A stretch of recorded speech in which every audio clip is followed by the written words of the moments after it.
ভাই আপনি বলতেছিলেন যে আসলে নিজের আকাশাড়ি নিজের পয়সায় এই পোস্টার নিজে তৈরি করছেন ডাকসু নির্বাচন করার জন্য। আসলে তো নির্বাচন নিয়ে এই যে প্রতিদিন এক একটা শুনানি, এক একটা ডেট পড়তেছে, আবার গতকালকে দেখলাম 45 মিনিট, আজকে আবার এই যে শুরু হলো। তো এই বিষয়টা নিয়ে কী বলবেন আসলে? এই যে বিষয়টা স্বাভাবিকভাবে, যেমন আমাকে ফ্র্যাঙ্কলি স্পিকিং, আমাদের স্টুডেন্টদের যেমন কষ্ট, আপনাদের সাংবাদিক যারা আছে আপনার জন্য কষ্ট। আপনাদের এই কষ্ট করে ডাকসু থেকে এখানে দৌড়ে এখানে আসতে হয়,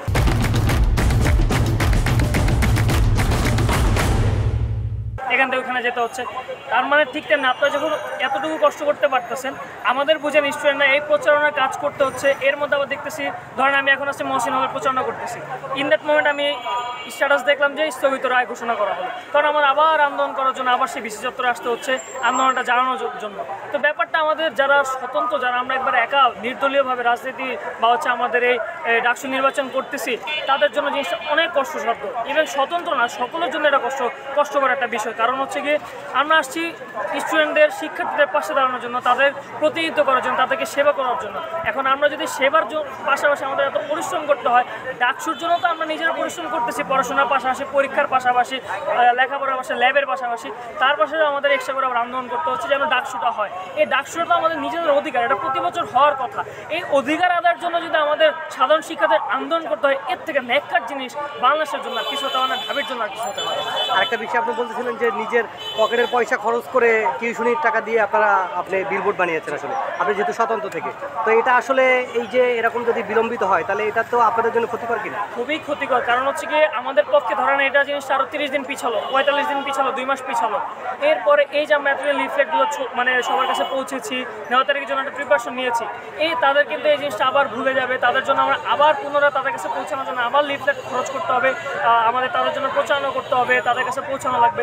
এই জিনিসটা একটা সাধারণ শিক্ষার্থী হিসেবে জিনিসটা টিউশনের টাকা দিয়ে ভাই এত কিছু করা পসিবল হয় না, যার জন্য ধারে ধারে প্রতিদিন যেতে হচ্ছে। আবার নতুন করে লিফলেট বানাও, আবার দাসুলা জমে যাও, নীলক্ষেত যাও, নিউ মার্কেট যাও, সেগুলো আবার জিনিসটা রেডি করে আবার তাদের কাছে পৌঁছাও। তো জিনিসটা আমাদের জন্য ফাইন্যান্সিয়াল যেমন একটা প্রেশার, ফিজিক্যালি একটা প্রেশার, মানসিক প্রেশার। যেমন আমি গত 2 দিন ধরে ঘুমাতে পারছি না, এবার এক জামা কাপড় 2 দিন ধরে আছে।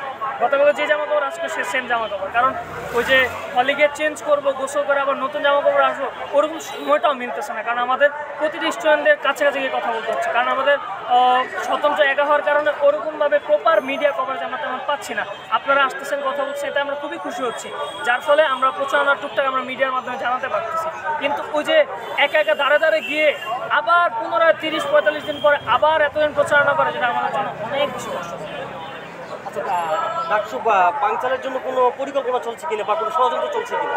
ষড়যন্ত্র বাংলাদেশের প্রতিটা ক্ষেত্রেই চলতেছে, শুধুমাত্র ডাকসুর ক্ষেত্রে না।